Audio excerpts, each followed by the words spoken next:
Breaking news ఖమ్మంలో జరిగిన ఒక కొత్త స్కామ్ గురించిన బ్రేకింగ్ న్యూస్ ఇది.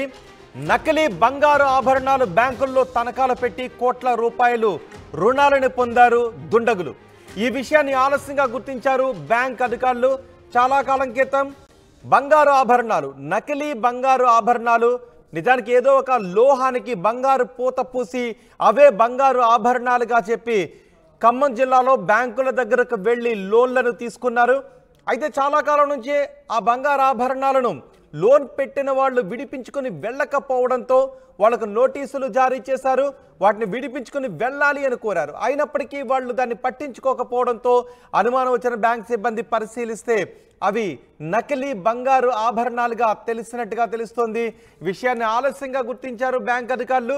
డిసిసిబి సహా పలు బ్యాంకులకు టోకరా వేశారు ఈ దుండగులు. చాలా సంవత్సరాలుగా తనఖాలో ఉన్న గోల్డ్ విడిపించుకోవాలని ఖాతాదారులకు సమాచారం ఇస్తూ ఉన్నారు. ఖాతాదారులను కోరుతూ ఉన్నారు. ఖాతాదారులకు డిమాండ్ నోటీసులు పంపిస్తూ ఉన్నారు. అయినా ఆ నకిలీ బంగారు ఆభరణాలను బ్యాంకుల్లో తనఖా పెట్టుకున్న ఖాతాదారులు ఎవరూ కూడా వచ్చి వాటిని విడిపించుకొని వెళ్ళడం లేదు. వాయిదాల పేరిట కాలయాపన చేస్తున్నారు. వాయిదాల మీద వాయిదాలు వేస్తూ ఉన్నారు. అయితే వారి అడ్రస్ను గుర్తించి ఇప్పుడు వెరిఫై చేస్తున్నారు బ్యాంకర్లు. ఈ విషయం బయటకు రాకుండా గోప్యంగా ఉంచుతున్నట్టుగా తెలుస్తోంది. 15 మంది సభ్యులు ముఠాగా ఏర్పడి ఈ కుంభకోణానికి పాల్పడినట్టుగా గుర్తించారు బ్యాంక్ అధికారులు. ఆభరణాలను సర్టిఫై చేసే అప్రైజర్లను కూడా పోలీసులు విచారిస్తున్నారు. నిజానికి బ్యాంకులో బంగారు ఆభరణాలను తనఖా పెట్టేటప్పుడు అప్రైజర్లు ఉంటారు. ఆ బంగారు ఆభరణాల క్వాలిటీ ఎంత, వాటి బరువు ఎంత అనే విషయాన్ని గుర్తించి వాళ్ళు సర్టిఫై చేస్తారు. వాళ్ళు చెప్పిన తర్వాత మాత్రమే, సర్టిఫై చేసిన తర్వాత మాత్రమే బ్యాంకర్ ఆ బంగారు ఆభరణాలపై లోన్లు ఇస్తారు. మరి ఇక్కడ అప్రైజర్లు మిషనరీ గుర్తించకుండా బంగారు పూతను సాధారణ లోహంపై ఎలా పూశారు అనే విషయంపై పోలీసులు ప్రస్తుతం ఆరా తీస్తున్నారు. అప్రైజర్లు కానీ మిషనరీ కూడా గుర్తించకుండా ఉండే విధంగా సాధారణ లోహాలపై బంగారు పూతను పూసి ఆ మొత్తానికి లోన్లను తీసుకున్నారు ఇక్కడ దుండగులు. ఈ మొత్తం స్కామ్ విలువ 5 కోట్ల రూపాయలు ఉంటుందని అంచనా వేస్తున్నారు. ఎవరెవరైతే చాలా కాలంగా తమ బంగారు ఆభరణాలను విడిపించుకుని వెళ్ళడం లేదో ఆ ఖాతాదారులందరికీ కూడా ఇప్పుడు నోటీసులు పంపించారు. వాళ్ళు ఎక్కడెక్కడ ఉంటున్నారో గుర్తించే పనిలో ఉన్నారు.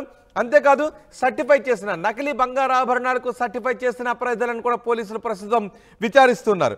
మా ప్రతినిధి ఉదయ్ ఉన్నారు పూర్తి సమాచారం అందించడానికి. ఉదయ్, ఎవరు ఇంత దొంగతనానికి, ఈ తరహా దొంగతనానికి స్కామ్కి పాల్పడింది? ఆ స్కామ్కి పాల్పడిన వాళ్ళని గుర్తించారా? అప్రైజర్ల దగ్గర నుంచి ఏదైనా సమాచారం వచ్చిందా? ఎస్ రోహిత్, ఖమ్మం జిల్లాలో నయా స్కామ్ వెలుగులోకి వచ్చింది. బ్యాంకర్లను బుర్రి కొట్టించారు కొందరు కేటగాళ్ళు. అయితే ఈ కేటగాళ్ళు ఎక్కడి వారు అనే అంశానికి సంబంధించినటువంటి ప్రశ్నకు ఇప్పటి వరకు కూడా సమాధానం దక్కలేదు. కానీ జిల్లా కేంద్ర సహకార బ్యాంక్ తో పాటు పలు వాణిజ్య బ్యాంకుల్లో నకిలీ బంగారు ఆభరణాలు తనఖా పెట్టి బంగారంపై రుణాలు పొందారు కొందరు కేటుగాళ్ళు. అయితే ఆ తర్వాత దాదాపు ఏళ్లు గడుస్తున్న ఆ బంగారాన్ని పూర్తి స్థాయిలో విడిపించుకునేందుకు ఎవరూ రాకపోవడంతో అటు బ్యాంకు సిబ్బంది నోటీసులు జారీ చేశారు. అయితే దాదాపుగా ఈ బంగారం అంతా కూడా సుమారు నకిలీ బంగారం అని చెప్పి ఇక్కడ ఉన్నటువంటి అప్రైజర్లు కూడా గుర్తించారు, బ్యాంకు సిబ్బంది కూడా గుర్తించారు. కానీ ఈ విషయం ఆలస్యంగా వెలుగులోకి వచ్చింది. ఇప్పటి వరకు ఈ విషయాన్ని ఎక్కడ కూడా ఎటువంటి బ్యాంకు సిబ్బంది కూడా ధృవీకరించట్లేదు. కేవలం ఒక ఖమ్మం జిల్లా కేంద్రంలోని డిసిసిబి బ్యాంకులోనే 5 బ్రాంచుల్లో సుమారు 30 లక్షల మేర నకిలీ బంగారు ఆభరణాలతో బంగారంపై రుణం పొందినట్లు మనకు సమాచారం అందుతుంది. ఒక్క జిల్లా కేంద్ర సహకార బ్యాంకే కాదు, పేరు మోసిన అన్ని వాణిజ్య బ్యాంకుల్లో కూడా చాలా పెద్ద ఎత్తున గోల్డ్ లోన్ ఖాతాలు తెరిచి పెద్ద ఎత్తున నకిలీ బంగారు ఆభరణాలు తనఖా పెట్టి పెద్ద ఎత్తున రుణం అయితే పొందినట్టు మనకు సమాచారం అందుతుంది. ప్రస్తుతం మనం ఖమ్మం జిల్లా కేంద్రంలోని Gattaiah centre DCCB bank branch వద్ద ఉన్నాం. ఇక్కడ కూడా సేమ్ ఇదే సిచ్యువేషన్ జరిగింది. గట్టయ్య సెంటర్ డిసిసిబి బ్రాంచ్ లో కూడా సుమారు కొంతమంది గుర్తు తెలియని వ్యక్తులు ప్రస్తుతం అక్కడ గోల్డ్ రుణం పొందినట్టు, నకిలీ బంగారు ఆభరణాలు పెట్టి రుణం పొందినట్టు మనకు సమాచారం అవుతుంది. కానీ ఇప్పటి వరకు కూడా బ్యాంకు సిబ్బంది కానీ మేనేజర్ కానీ ఈ అంశంపై అధికారికంగా ఎటువంటి ప్రకటన చేయలేమని, ఖాతాదారుల విషయాలు కూడా గోప్యంగానే ఉంచుతామని, ఈ విషయాలు బహిర్గతం చేయమని చెప్తున్నారు. ఇదంతా కూడా బ్యాంకుల పేరు ప్రతిష్టలకు సంబంధించినటువంటి అంశం కావడంతో ఎక్కడ కూడా ఇటువంటి ఫ్రాడ్ జరిగిందని కానీ ఇటువంటి మోసం జరిగిందని కానీ పోలీసులకు ఫిర్యాదు ఇప్పటి వరకు అందలేకపోవడం నిజంగా కొంత విస్మయానికి అయితే గుర్తిస్తుంది. కానీ నిజానికి సుమారు 5 కోట్ల రూపాయల రుణం బంగారంపై, నకిలీ బంగారు ఆభరణాలపై రుణం పొందినట్లు మనకు సమాచారం అవుతుంది. ఈ కేటుగాళ్ళంతా కూడా ఆంధ్రప్రదేశ్లోని గుంటూరుకు చెందిన వారుగా కొంతమంది పోలీసులు అయితే అనుమానిస్తున్నారు. ప్రస్తుతం బ్యాంకు సిబ్బంది కూడా ఆ బ్యాంకుల్లో పనిచేసినటువంటి అప్రైజర్లను కూడా పిలిచి ఆరా తీస్తున్నారు. నిజానికి ఒక బంగారు ఆభరణాన్ని తనిఖీ పెట్టాల్సి వచ్చినప్పుడు ముందు అక్కడ ఉన్నటువంటి ఆ బ్యాంకు అప్రైజర్ దాన్ని సర్టిఫై చేయాల్సి ఉంటుంది. ఆ బంగారం యొక్క క్వాలిటీ నాణ్యత ఏంటి అనేది ఒక మిషనరీ ఆధారంగా పూర్తి స్థాయిలో సర్టిఫై చేసిన తర్వాత ఆ బ్యాంక్ సంబంధించినటువంటి ఆ మేనేజర్ వద్దకు ఆభరణాలు వెళ్తాయి. దాని తర్వాత ఎంతవరకు లోన్ శాంక్షన్ చేయాలి, 100% చేయొచ్చా, 90% చేయాలా, 80% చేయాలనేది ఆ సదరు బ్యాంక్ మేనేజర్ నిర్ధారిస్తాడు. ఆ తర్వాత దానికి సంబంధించినటువంటి ఆ ప్రాసెస్ అప్లికేషన్స్ కావచ్చు, ఆధార్, పాన్ ఇటువంటి మినిమం డాక్యుమెంట్స్ అన్నిటి కూడా స్వీకరిస్తారు. ఆ తర్వాతనే ఆ బంగారంపై రుణాన్ని సదరు ఎన్నాళ్ళ క్రితం ఈ బంగారు ఆభరణాలు నకిలీ ఆభరణాలను గుర్తించారు కదా, వాటిని ఎన్నాళ్ళ క్రితం బ్యాంక్ లో తనఖా పెట్టినట్టుగా తెలుస్తుంది. మరి ఇన్నాళ్ళ నుంచి బ్యాంక్ అధికారులు ఏం చేస్తూ ఉన్నారు? ఇక్కడే చాలా పెద్ద ఎత్తున ప్రశ్న కూడా తలెత్తుంది. ఎందుకంటే బ్యాంకు సంబంధించినటువంటి సిబ్బంది ఇందులో కీలక పాత్ర ఏదైనా పోషించారా? ఎందుకంటే బంగారాన్ని సర్టిఫై చేయాల్సినటువంటి ఆ బాధ్యత కూడా సదరు బ్యాంకుల్లో ఉన్నటువంటి అప్రైజర్ల మీదనే ఉంటుంది. ఆ అప్రైజర్లు ఈ కేటకాలతో ఏమైనా కుమ్మక్కయ్యారా? ఇటువంటి అనేక ప్రశ్నలకైతే ఇప్పటివరకు సమాధానం రావాల్సింది. కొన్ని ఏళ్ల క్రితం నుంచి కూడా ఈ తతంగా నడుస్తున్నట్లు మనకు సమాచారం అందుతుంది. ఒకవైపు పోలీసులు కూడా ఈ అంశంపై ఎటువంటి విషయాన్ని బహిర్గతం చేయట్లేదు. పోలీసులను ఆర్టీవీ సంప్రదించినప్పుడు కూడా తమకు ఎటువంటి ఫిర్యాదు ఏ బ్యాంకు నుంచి రాలేదని చెప్తున్నారు. మరోవైపు కొంత బ్యాంకర్ నుంచి మనకి విశ్వసనీయ సమాచారం ప్రకారం ప్రతి బ్యాంక్ లో కూడా దాదాపు లక్షల్లో ఇలా బంగారంపై నకిలీ ఆభరణాలపై రుణం తీసుకున్నట్లు మనకు సమాచారం అవుతుంది. అయితే ప్రధానంగా ఒక సిమిలర్ అంశం మాత్రం ఇక్కడ చాలా స్పష్టంగా మనం చెప్పుకోవాల్సి ఉంది. కేవలం ఈ కేటుగాలంతా కూడా మొత్తం ఒక 15 మంది ముఠా సభ్యులుగా ఏర్పడి ఖమ్మం జిల్లాలోని సహకార బ్యాంకులతో పాటు వాణిజ్య బ్యాంకుల్లో ఈ నకిలీ బంగారు ఆభరణాలు తనిఖీ పెట్టి రుణం తీసుకున్నట్టు మనకు స్పష్టంగా అర్థమవుతుంది. అందులో మొత్తం ఈ తతంగం అంతా కూడా కేవలం కడియాల ద్వారానే జరిగినట్టు మనకు సమాచారం అవుతుంది. కేవలం ఒక బంగారు లోహం మాదిరిగా ఉన్నటువంటి ఒక రాగిరేఖ పైనే బంగారాన్ని అత్యధిక మోతాదులో పూత పూసిన తర్వాత ఆ బంగార ఆభరణాన్ని తీసుకొచ్చి ఆ బ్యాంకుల్లో తనఖా పెట్టి దానిపై 1,30,000 వరకు రుణం పొందినట్టు సమాచారం అవుతుంది. మొత్తం ఈ 15 మంది ముఠా సభ్యుల సిబిల్ స్కోర్ బ్యాంకర్లు కూడా చెక్ చేసినట్టు సమాచారం అవుతుంది. ఆ ఒక్కొక్క సిబిల్ స్కోర్ చూస్తే నిజంగా బ్యాంకర్ యాజమాన్యులు కూడా దిమ్మ తిరుగుతున్నట్లు మనకు సమాచారం అవుతుంది. మొత్తం ఒక్కొక్క బ్యాంక్ సంబంధించినటువంటి ఆ గోల్డ్ లోన్ ఖాతాదారుకు సంబంధించినటువంటి పాన్ కార్డ్, ఆధార్ కార్డు ఒక్కసారి సిబిల్ స్కోర్ చెక్ చేస్తే ఒక్కొక్కరు 30 చోట్ల 30 సార్లు ఇలా నకిలీ ఆభరణాలు పెట్టి బంగారు రుణం తీసుకున్నారని కూడా బ్యాంక్ యజమానులు, బ్యాంక్ సిబ్బంది కూడా భావిస్తున్నారు. సో పోలీసులు ఒకవైపు ఇస్తారు కాబట్టి వాళ్ళ సమాచారం నిర్దిష్టంగానే తెలిసే అవకాశం ఉంటుంది. ఇప్పటి వరకు మన ప్రస్తుతం గట్టయ్య బ్యాంక్ బ్రాంచ్ సెంటర్ వద్ద ఉన్నాం. ఇక్కడ మనం ప్రస్తుతం చూడొచ్చు.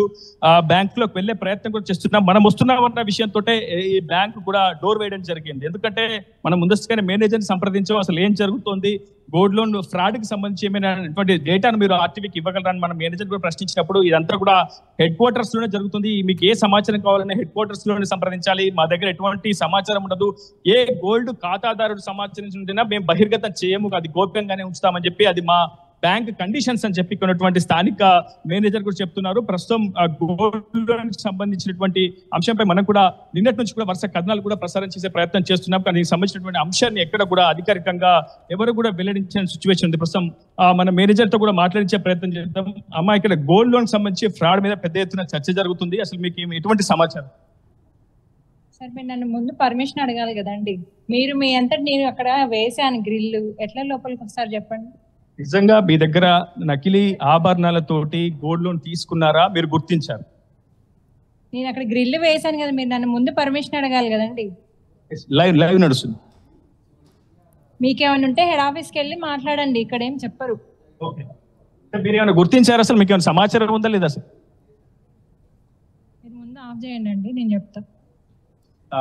సమాధానం చెప్పడానికి మేనేజర్ నిరాకరిస్తున్నారు. ఇది పూర్తిగా హెడ్ క్వార్టర్స్ లోని సంప్రదించాలని అయితే మనకు సమాధానం చెప్తున్నారు. ఏదేమైనప్పటికీ దాదాపు కేవలం DCCB సంబంధించినటువంటి 5 బ్రాంచుల్లో ఇలా గోల్డ్ ఫ్రాడ్ జరిగినట్టు మనకు సమాచారం అయితే ఉంటుంది. మొత్తం కేవలం DCCBనే కాదు, పేరు మోసిన అన్ని వాణిజ్య బ్యాంకుల్లో కూడా ఇలానే నకిలీ బంగారు ఆభరణాలతోటి రుణం పొందినట్టు మనకైతే సమాచారం అవుతుంది. ఏదేమైనప్పటికీ బ్యాంక్ సిబ్బంది ఇచ్చినటువంటి సమాధానం నిజంగా సంతృప్తికరంగా అయితే లేదనేది మనకు చాలా స్పష్టంగా అర్థమవుతుంది. ఇప్పటి వరకు ఈ అంశంపై ఒకవైపు ఖమ్మం జిల్లా సిపి సునీల్ దత్ తో పాటు పోలీస్ యంత్రాంగం అంతా కూడా ఆరా తీస్తుంది.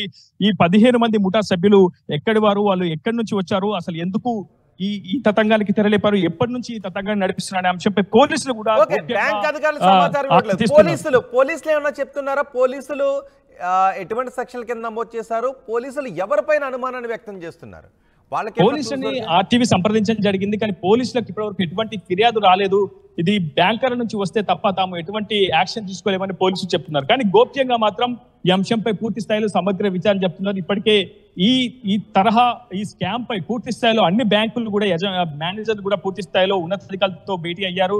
ఖచ్చితంగా ఇంకా లాకర్స్ లో ఉన్నటువంటి ఎవరైతే గోల్డ్ రుణం తీసుకున్నారో వాళ్ళందరి డేటాను కూడా వెరిఫై చేస్తున్నారు. తక్షణమే ఎక్కువ ఏళ్ల పాటు అటు బ్యాంకుల్లోనే లాకర్లలో ఉన్నటువంటి ఆ బంగారు రుణానికి సంబంధించినటువంటి ఖాతాదారులకు వెంటనే సమాచారం ఇచ్చి ఆ బంగారాన్ని విడిపించుకోవాలని, ఉన్నటువంటి బంగారాన్ని కూడా మరోమారు సర్టిఫై చేయాలని చెప్పి ఇప్పటికే బ్యాంకులు కూడా నిర్ణయం తీసుకున్నారు. ఏదేమైనప్పటికీ రాష్ట్ర వ్యాప్తంగా చాలా పెద్ద ఎత్తున సంచలనంగా మారిందని చెప్పుకోవాలి. నకిలీ బంగారు ఆభరణాలపై చాలా పెద్ద ఎత్తున కోట్ల రూపాయల రుణం కాజేసిన ఘటనపై ఇప్పటికే సమగ్ర దర్యాప్తు కూడా పోలీసులు అంతర్గతంగానే చేపడుతున్నట్టు మనకు సమాచారం అందుతుంది. రోహిత్, రైట్.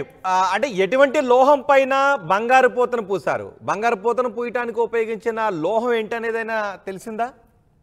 ఇప్పటి వరకు ఏ విషయం కూడా బహిర్గతం అయితే కాలేదు. కానీ సిమిలర్ గా ఈ కేటుగల్ అంతా కూడా చేసినటువంటి ఒకే ఒక్క సిమిలర్ యాక్షన్ ఏంటంటే కడియాన్ని మాత్రమే తనఖా పెట్టారు. ఇప్పటి వరకు ఒక బంగారు కడియాన్ని వాళ్ళంతా కూడా 15 మంది ముఠా సభ్యులు వివిధ బ్యాంకుల్లో అయితే తనఖా పెట్టినట్లు మనకి సమాచారం అవుతుంది. అయితే ఇదంతా కూడా ఆంధ్రప్రదేశ్ కు సంబంధించినటువంటి ఒక గుంటూరుకు సంబంధించినటువంటి ఒక ముఠానే చేసి ఉంటుందనేది ప్రధానంగా మనకు అందుతున్నటువంటి విశ్వసనీయ సమాచారం. ఇది ఇంకెంతమంది సభ్యులు ఉన్నారు అనేది మాత్రం ఇంకా తెలియాల్సి ఉంది. అయితే బ్యాంకుల దగ్గర చాలా స్పష్టంగా పాన్ కార్డ్ కావచ్చు, ఆధార్ కార్డు కావచ్చు, గోల్డ్ రుణం తీసుకునేప్పుడు వాళ్ళు కొన్ని డాక్యుమెంట్స్ సబ్మిట్ చేయాల్సి ఉంటుంది. కాబట్టి ఆ ఖాతాదారు యొక్క డాక్యుమెంట్స్ అన్ని కూడా క్షుణ్ణంగా వెరిఫై చేస్తున్నారు. కానీ ఇక్కడ విచిత్రం ఏంటంటే అసలు ఆ ఖాతాదారులకు కూడా తెలియకుండానే ఈ కేటుగాళ్ళు రుణం తీసుకున్నట్లు మనకు సమాచారం అందుతుంది. వాళ్ళ ఆధార్ కార్డు కాకుండా, వాళ్ళ పాన్ కార్డు కాకుండా ఇక్కడ ఉన్నటువంటి స్థానిక గిరిజనులు కావచ్చు, దళిత సామాజిక వర్గానికి సంబంధించిన కొంతమంది వ్యక్తులు, మహిళలు, నిరుపేద కుటుంబాలకు సంబంధించినటువంటి వ్యక్తుల ఖాతాలు ఆధారంగానే, డాక్యుమెంట్స్ ఆధారంగానే వాళ్ళు గోల్డ్ లోన్ ఓపెన్ చేసి రుణం తీసుకొని ఆ నకిలీ బంగారు ఆభరణాలు తనఖా పెట్టినట్లు మనకు సమాచారం అవుతుంది. ఇంకా ఈ అంశంపై పూర్తి స్థాయిలో సమగ్ర దర్యాప్తు కాజేస్తే మాత్రం సంచలన విషయాలు తెలిసే అవకాశం ఉంది. రోహిత్, రైట్. ఉదయ్, ఖమ్మం జిల్లాలో రోల్డ్ గోల్డ్ ని ఒరిజినల్ గోల్డ్ గా నమ్మించి బ్యాంకులకు బురుడి కొట్టించారు కొంతమంది దుండగులు. కొన్ని సంవత్సరాల క్రితం వీటిని బ్యాంకుల్లో తనఖా పెట్టారు. బ్యాంకుల్లో తనఖా పెట్టి కోట్ల రూపాయల లోన్లు తీసుకుని ఇప్పుడు ఎక్కడున్నారో కూడా తెలియని పరిస్థితుల్లో ఉన్నారు. ఎవరు ఈ లోను తీసుకున్నారనే వివరాలు గుర్తించడం కూడా ప్రస్తుతం కష్టసాధ్యంగా మారింది. ఖమ్మం జిల్లాలో డిసిసిబి బ్యాంక్ సహా పలు బ్యాంకుల్లో ఈ రకమైన టోకరా వేసినట్టుగా తెలుస్తోంది. ఏళ్లుగా తమ ఖాతాలో ఉన్న గోల్డ్ విడిపించుకోవాలి అని ఖాతాదారులకు బ్యాంకులు సమాచారం ఇస్తున్నా ఖాతాదారులు దాన్ని పట్టించుకోకపోవడంతో అనుమానం వచ్చిన బ్యాంక్ సిబ్బంది వాటిని వెరిఫై చేయగా నకిలీ గోల్డ్ తనఖా పెట్టి లోన్లు తీసుకున్నట్టుగా గుర్తించారు. ఇప్పుడు ఆ లోన్లు తీసుకున్న వారి అడ్రస్ను వెరిఫై చేస్తున్నారు. విషయం బయటకు రాకుండా గోప్యంగా ఉంచుతున్నారు బ్యాంకర్లు. బ్యాంక్ మేనేజర్ని కూడా అడిగే ప్రయత్నం చేస్తే అనుమతి లేకుండా లోపలికి రావద్దంటున్నారు తప్ప స్కామ్ జరిగిందా లేదా అన్న దానిపై ఎటువంటి వివరణ కూడా ఇవ్వడం లేదు. అయితే 15 మంది ముఠాగా ఏర్పడి కుంభకోణానికి పాల్పడినట్టుగా గుర్తిస్తున్నారు. ఆభరణాలను సర్టిఫై చేసిన అప్రైజర్లను కూడా పోలీసులు విచారిస్తున్నట్టుగా తెలుస్తోంది. అప్రైజర్లు మిషనరీ గుర్తించకుండా బంగారు పూసి బ్యాంకుల్లో వాటిని తనఖా పెట్టి సుమారు 5 కోట్ల రూపాయల వరకు లోన్ తీసుకున్నట్టుగా తెలుస్తోంది. ఆర్టీవీ యాప్ వార్తల్ని క్షణాల్లో చదివే అవకాశం ఉంటుంది. ఒక న్యూస్ పేపర్, ఒక టెలివిజన్ ఛానల్ మీ చేతుల్లో ఎప్పుడూ ఉంటాయి.